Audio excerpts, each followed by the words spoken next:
making table.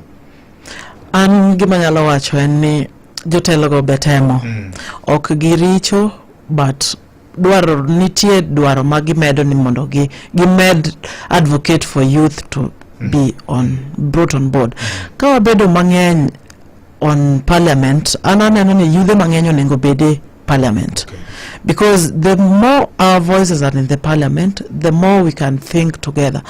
The challenge maneno maybe the current jok gin a lot of pressure from community.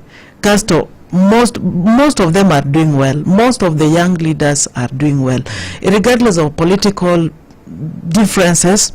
But kitemo analyze gik magitimo on ground, because ginene gin gi lek mar noyo bedo kama gintiere no. Koro gitemo strategize mondo reach out to community. Okay. Yeah, koro jotelo nyalo advocate ni we need to have more ji mang'eny, jotelo matindo mang'eny e parliament mondo we reason together, mondo wakel new ideas on board.